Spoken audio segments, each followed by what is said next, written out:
Bom dia, alunos do oitavo ano A, B e C. Quem está falando aqui com vocês é a professora Cléa Moraes, né? Hoje nós vamos estar estudando o capítulo 4, né, do livro de arte, que é Do Real ao Surreal. Convido vocês a abrir o livro de arte de vocês, lá no capítulo 4, tá? Na página 16. Ok? E aí, quando você abre o seu livro aí na página 16, você se depara com uma imagem que não é nada comum, né? Pelo menos eu nunca tive uma surpresa dessa de abrir o meu guarda-roupa e dar de cara com um leão lá. Quem aqui já teve essa surpresa? Eu creio que ninguém, né? Mas por que será que o livro de vocês, ele traz essa imagem, né, de que não é comum, que não é possível? Posso dizer assim, né? A gente vai estar conhecendo hoje, né, sobre o surrealismo. O que foi o surrealismo? O surrealismo foi, por excelência, a corrente artística moderna de representação do irracional e do subconsciente. Uma combinação do representativo, do abstrato e do psicológico. Segundo os surrealistas, a arte de se libertar das exigências da lógica e da razão e ir além da consciência cotidiana, expressando o inconsciente e os sonhos. Os artistas surrealistas, crianças, eles trazem nas suas obras aquilo que eles sonhavam. Eles dormem a gente. Vamos colocar aqui na nossa realidade. Às vezes a gente deita, dorme e sonha. A gente sonha cada sonho estranho, esquisito, não é isso? Às vezes a gente sonha cada sonho lindo que a gente nem queria acordar. Então, os surrealistas, eles traziam nas suas obras essa combinação. Essa combinação de quê? De nada de exigência. Essa combinação de tudo que vem à imaginação desenhar, pintar, né? Por exemplo, os surrealistas, eles não estavam preocupados em querer mostrar a sociedade ela é desse jeito, vamos seguir os padrões. Não. Tanto é que vocês vão ver daqui mais na frente, vocês vão estar vendo o quê? Que os surrealistas, os artistas surrealistas, eles fugiam de qualquer manifestação, de qualquer coisa que pudesse prender eles a padrões, tá certo? E aí nós temos as características, quais? Pintura com elementos surreais, ou seja, você vai ver pinturas de pessoas, de seres humanos, com rosto de frutas, com rosto de animais, enfim, você vai ver coisas que não é real, que não é comum, posso se dizer assim, que não faz parte da nossa realidade. Formas baseadas na fantasia, sonhos inconscientes. O artista surreal, ele sonhava, ele pintava uma tela, de acordo com o que ele sonhava. A busca da perfeição do desenho e das cores, dentro da dimensão do imaginário. Vocês vão observar nas obras surrealistas, vocês vão ver o quê? Umas obras muito bem desenhadas, cores muito vivas, muito forte, muito presente no cotidiano da gente. Porém, essas imagens, apesar de elas terem todas essas cores, elas fugiam dos padrões do que era real, do que é comum. Impressão espacial, possuindo ilusões ópticas. Vocês vão estar observando em algumas obras que eu vou mostrar mais ali na frente, o quê? Que coisas, por exemplo, faziam parte das imagens, por exemplo, o mar, o céu, né? Ilusões óticas que se tinha, por exemplo, você vai ver numa imagem mais lá na frente de alguns barcos, né? Tipo, flutuando nas nuvens, né? Que a gente sabe que um barco ele flutua, ele vai por cima das águas e não das nuvens. Dissociação entre imagens e legendas, conjugadas para a construção de cenas de sonho ou de ironia. Em algumas obras do surrealismo, você vai encontrar o quê? Uma construção de cena de sonho ou de ironia. Críticas, não é? Críticas e ironias com relação à vida, né? O sofrimento aqui na Terra, a miséria e etc, etc. O surrealismo, ele é um movimento artístico que se desenvolveu em Paris, logo após a Primeira Guerra Mundial. Então, se o surrealismo, ele é esse movimento que se desenvolveu em Paris, logo após a Primeira Guerra Mundial, você vai encontrar, né, nas obras, na literatura surrealista, o quê? Sofrimento, né? Coisas vagas, por exemplo, aquilo que não estava bem, que não estava legal, que não era para ser daquele jeito, que o artista ele estava o que inconformado. O sofrimento que é depois de uma guerra, sofrimento pós-guerra é terrível, é dramático, né? Traz traumas e etc, etc. O surrealismo é a surpresa mágica de encontrar um leão num guarda-roupa, onde tínhamos a certeza que encontraríamos camisas. Agora imagine você entra no seu quarto, você vai abrir o seu guarda-roupa para pegar uma roupa. No que você abre a porta do seu guarda-roupa, você dá de cara com um leão. Gente, eu acho que eu morreria, eu ia ter um infarto, né?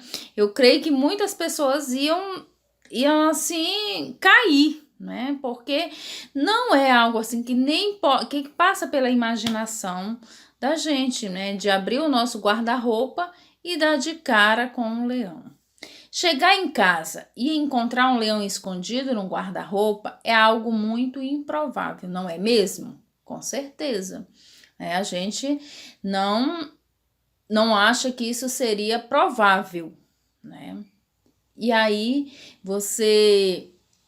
às vezes você vê coisas acontecendo, por exemplo, a televisão, ela nos mostra, às vezes, de pessoas que entram em casa, tem uma cobra, por exemplo, dentro de casa, né?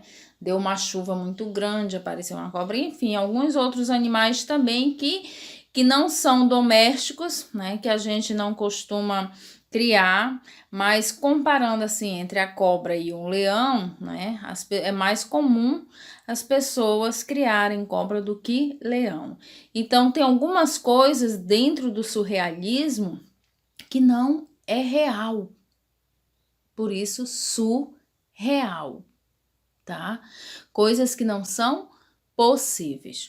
O normal é abrirmos a porta e darmos de cara com nossas camisas, nossas calças, saia, vestidos, enfim, depende de quem seja o guarda-roupa.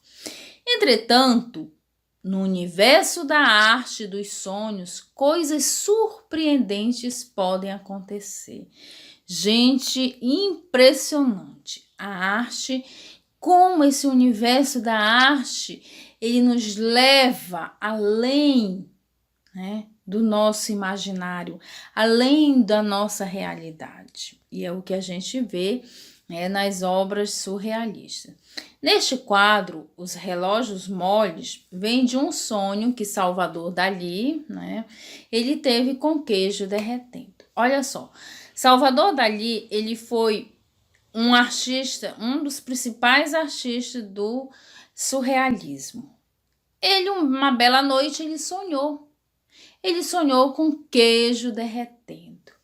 Quando ele acorda, o que é que ele vai fazer? Desenhar relógios moles. E aí você observa, né, esses relógios caídos assim, porque devido ao sonho que ele teve.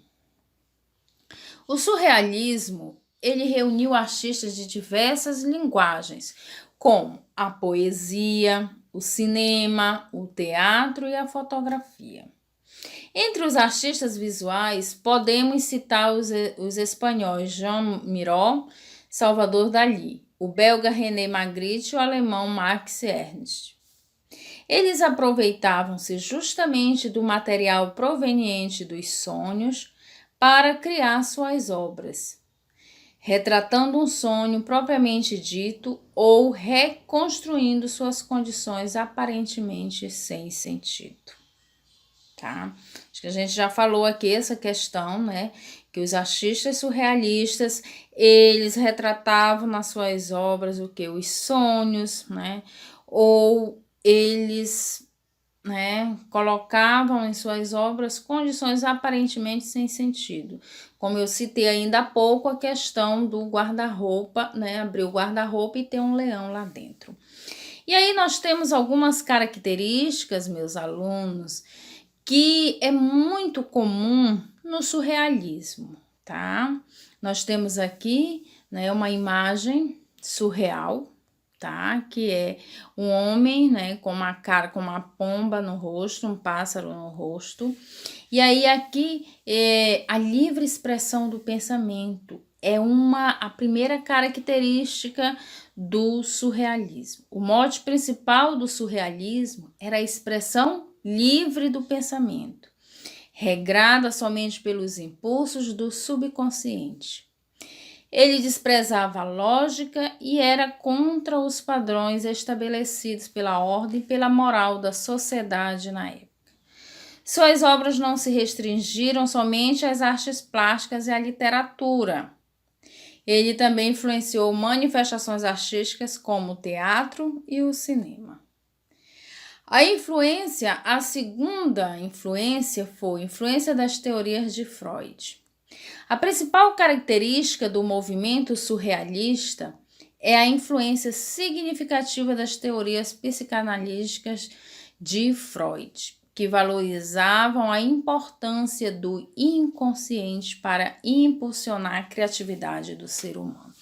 Então, Freud, né, um psicanalista, ele escreveu sobre a questão da importância do inconsciente para impulsionar a criatividade do ser humano.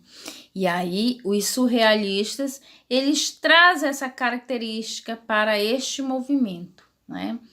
O inconsciente, quando eu durmo, que eu sonho, eu estou inconscientemente sonhando ou fazendo algo no meu sonho. E aí, os surrealistas, quando eles acordavam, eles iam retratar este sonho, né? Quando não dava para retratar tal qual eles sonhavam, mas aquele sonho servia para impulsionar a sua criatividade. Para Freud, o homem, ele deve libertar sua mente da lógica imposta pelos padrões comportamentais da sociedade e dar vazão aos sonhos e a tudo que o inconsciente nos diz. E aqui essa frase aqui, esta afirmação, ela é muito interessante, crianças. Por quê? Assim como Freud ele pensou desse jeito, mas nós também precisamos, nós seres humanos, não, independente se você se identifica com o surrealismo ou não, nós devemos o quê? Nos libertar das coisas que são impostas para nós, né? Dos padrões que às vezes nos machucam, dos padrões que não aceitam a gente como a gente é, do jeito que a gente é, como a sociedade ela coloca o quê? Padrões como se todos fossem iguais, né? E aí Freud ele já dizia o quê? Que o homem ele deve libertar a mente dele dessa lógica. A terceira característica é a realidade superior. Outra característica importante do surrealismo é a criação de uma realidade superior, a realidade imposta pela sociedade burguesa da época, como se esta realidade estivesse acima do realismo. Então, é uma característica que é superior, aquilo que está além do nosso real, da nossa imaginação, né? O surrealismo é algo que vai além, né? Que imagina coisas diferentes, ele junta pessoas, objetos, coisas, né, natureza, enfim, para fazer uma obra surreal. O objetivo principal do surrealismo era ultrapassar os limites da imaginação e da tradição lógica imposta pelos ideais artísticos que vigoravam desde o Renascimento. Então, o surrealismo ele veio o quê? Ultrapassar esses limites da imaginação. Se desenhava tudo algo padronizado, o surrealismo agora vem mostrar que é possível mostrar algo surreal. A valorização do inconsciente e dos sonhos. Outro ponto importante do surrealismo foi a valorização da fantasia, da loucura e da reação automática refletida em suas obras. Muitos artistas deixaram-se levar apenas pelo impulso, registrando somente o que lhe viesse à mente. E aí nós temos o exemplo aí dessa obra, né? Eu falei ainda há pouco para vocês, né? Como as embarcações à vela, que os barcos eles estivessem o quê? Flutuando nas nuvens, né? Em vez deles estarem na água, ele estaria nas nuvens. A utilização de elementos abstratos. As obras surrealistas tinham como característica elementos abstratos e formas que se baseavam na fantasia e na dimensão do imaginário. Os artistas sempre buscavam a perfeição entre desenhos e cores, dentro do universo imaginário, utilizando recursos como ilusões ópticas e dissociação entre imagens e legenda. Você observa essa imagem aí, você vê várias cores, elementos diferentes, uma dissociação entre imagens e legenda, né? Você pode até dizer assim, é uma mistura de tudo, né? Mas aí você vai ver o que? Elementos surreais que fazem parte desta obra.